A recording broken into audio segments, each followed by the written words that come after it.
Pengerjaan perbaikan Jalan Letu Karim Kadir yang rusak akan dimulai pada tahun 2025. Pemprov Sumsel saat ini sedang persiapkan perbaikan sementara dengan penimbunan dan mempersiapkan sandbag serta agregat untuk penahanan di sisi kiri dan juga kanan.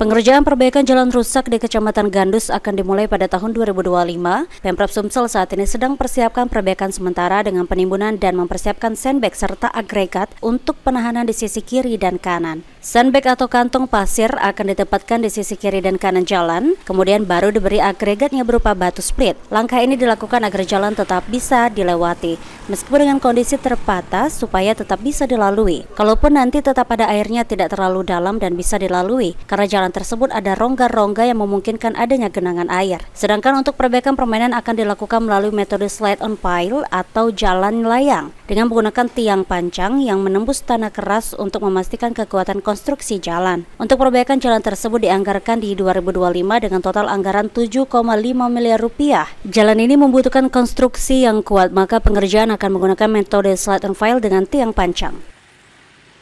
Kita bikin kanan tuh kiri kanannya itu dipasang untuk tembok penahannya. Penahannya Pak ya? Oke, batu sudah untuk yang sementara sudah ditimbul Pak? Sudah lancar, kemudian kami open wrapping sebentar, kemudian dipermanen. Aji Delia, PAL TV.